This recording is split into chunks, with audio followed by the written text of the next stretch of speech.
Hello, for this video I'm going to be demonstrating how to break hearts for Valentine's Day by applying force to these various little heart shapes and smashing them. So the first design I have here has a little notch down the center of it, as you can see.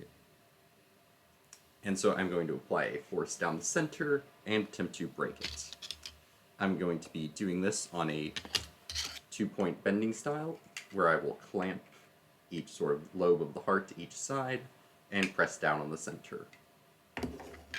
I will use this force gauge and this type of force applicator. For the next test, I have a heart with an indented shape right there, and I'm going to apply a point force here while clamping this side of the heart to my table. And I will measure how much force it takes to break it. That will be 1 point loading. And finally, if I can, I will then test an impact loading, where I will smash this much larger and much thicker heart by clamping it on this side and then applying an impact load here, also known as dynamic loading. But first, I am going to simulate these experiments in SolidWorks and see what SolidWorks predicts the breaking force to be. So, for my SolidWorks simulation, I will start with the heart shape that has a center line running down it. So, I will go to SolidWorks, Simulation, New Study, Static. I'm going to name this one 2-point loading.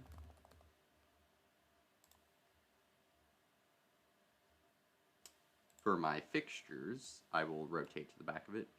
Here I've created 2 indentations to represent the clamps. And I will set my fixed geometry at both of those points, since the clamps cannot move, as per our assumptions. For my external load, I will apply a force, applying to that here. And just so we can see what that looks like better, I'm going to turn that onto there. And as you can see, it's going down the line, which we don't want. So we want a selected direction going this way, and now we have it pointing down as we want. So I'm going to be doing this in metric, and I'm going to start off with 100 newtons of force.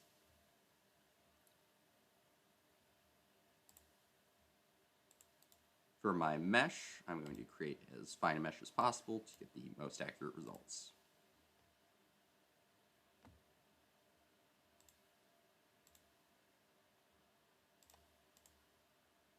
As you can see, we have a very fine mesh.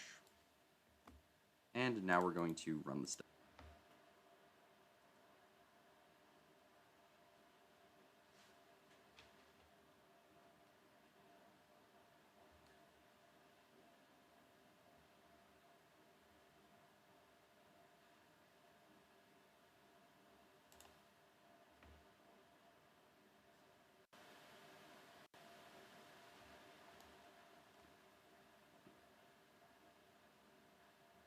Yes, so here we can see the results for what our stress analysis looks like.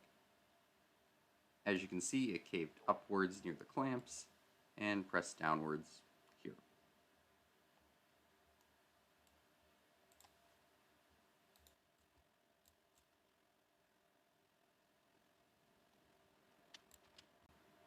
Here we can see a max stress of 2.788 times 10 to the 7th pascals, which is approximately 28 megapascals.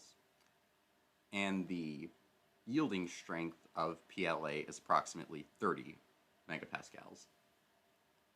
However, I should note that I printed this with a 10% infill, so it could range anywhere from that 30 megapascal limit to about a tenth of that. Take your guesses. And next we're going to move on to the point load.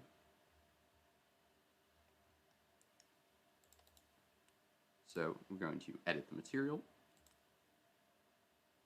to the ABS,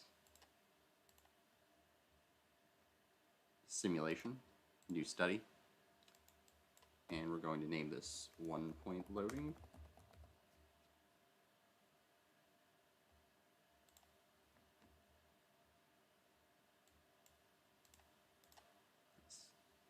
Fixtures, fixed geometry. Send it to both of those. For my external load, I'll choose force, selecting it with this very specific dot here. And my selected direction will be down. As you can see, the arrow is pointing in the correct direction. And we're also going to start off with 100 newtons. We're going to create a fine mesh.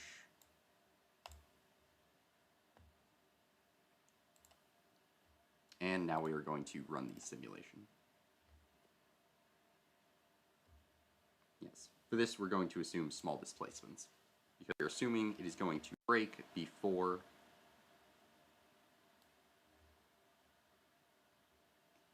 it deforms.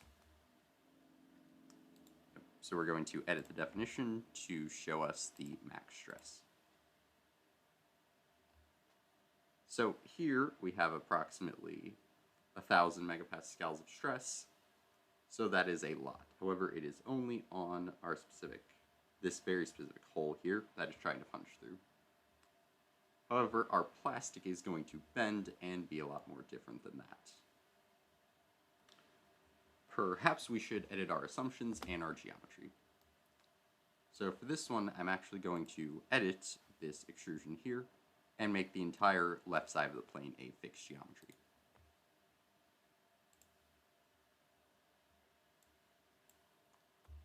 This is justified because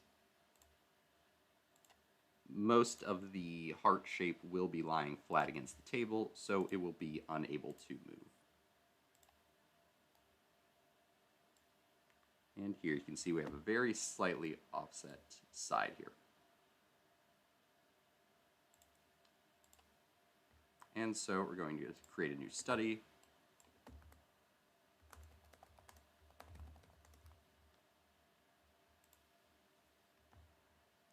We're going to create fixed geometry, selecting this side, which is the opposite of our hole punch side. We're also going to change the force to apply over the entire area here, and we will keep the direction, though, of going down. We're going to keep that at 100 newtons, and create a fine mesh.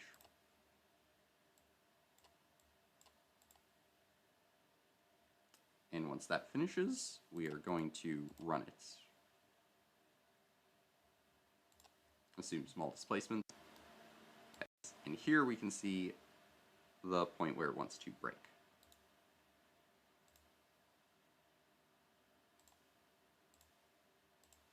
And there we go, about 45 megapascals, which should be enough to break it. So assuming linearly, a linear relationship between our force and our stress at this location, it should take approximately 66 newtons to break it. Place your bets on what it will be. Again, a 10% infill, and I used a tri-hexagonal structure to print these. I will now show images of what they look like in their setup for the 3D printing using the Ender 3D Pro.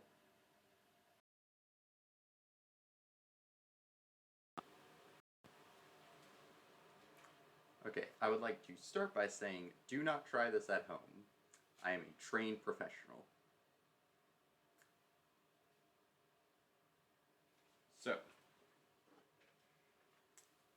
the first step is to turn on the force sensor. And we're going to set it to a peak value so that when you push on it, it will freeze at the highest possible value. And now we can start breaking it.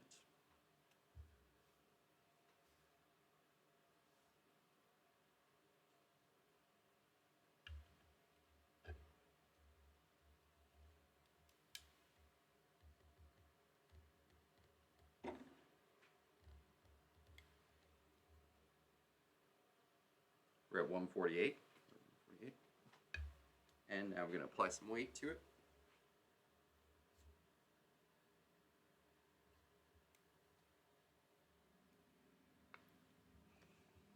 $220 newtons.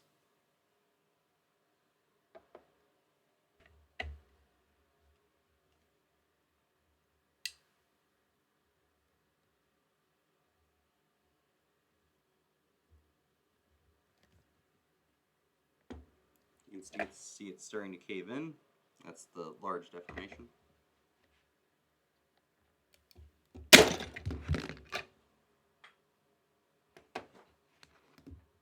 My phone fell at the last second there.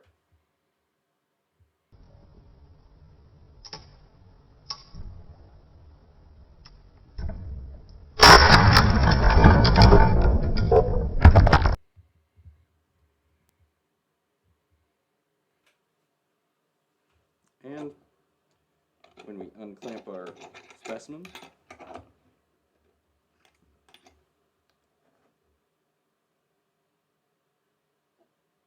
and we lost the force reading. Oh well.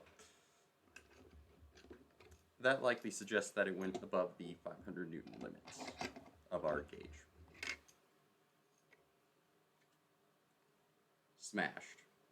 Torn art right there. But luckily for us, we have a second. And so now we are going to repeat the loading process.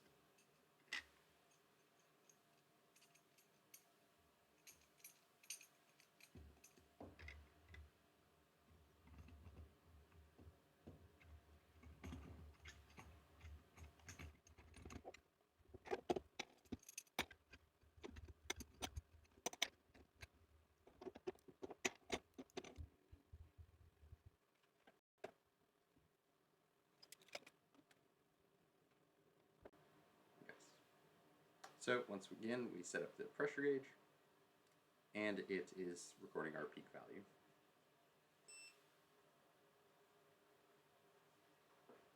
Okay, and so now we're going to apply down the center line.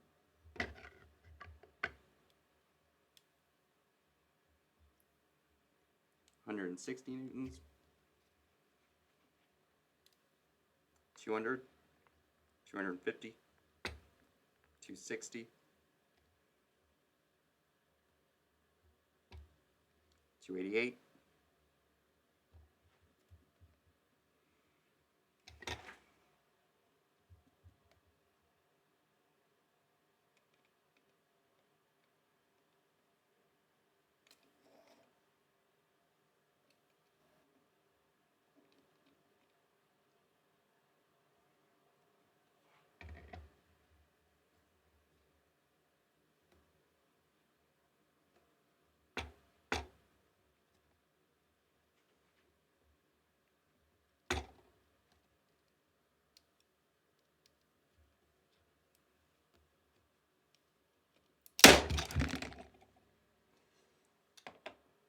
right at about 350 newtons.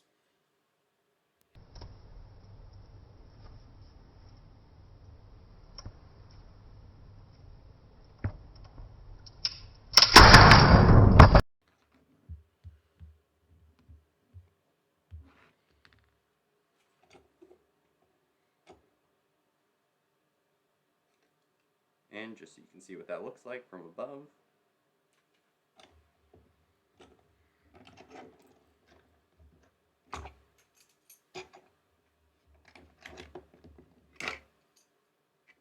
and here is what the specimen looks like.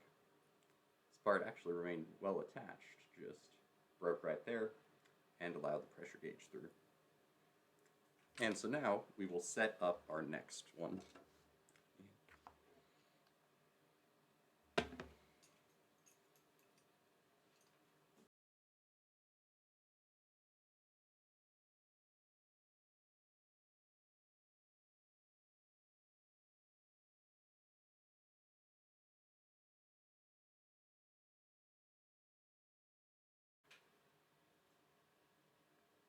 And so now we will start applying force.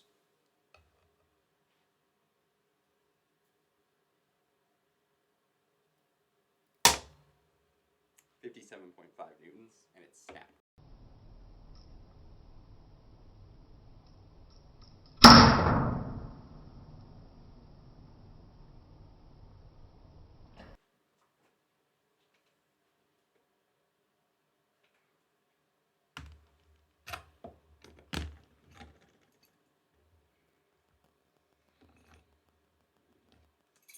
And here's what our failure mode looks like.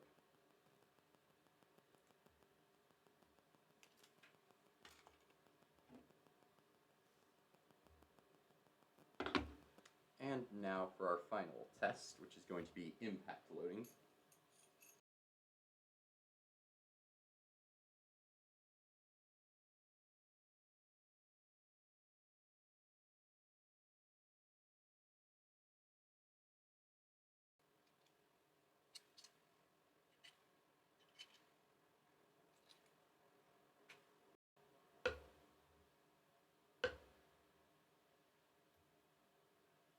Okay. Counting down. 3, 2, 1. Nope. No breakage. Still no breakage. Yep. A very high amount of deformity on this end here. Okay.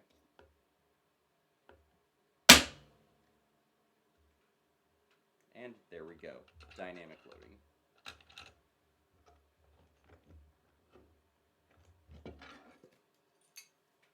Yep. Solid break there. And here you can see the inner structure of the 3D printing. Actually, it's a bit hard to see in the white, so I will take a still frame and show it here.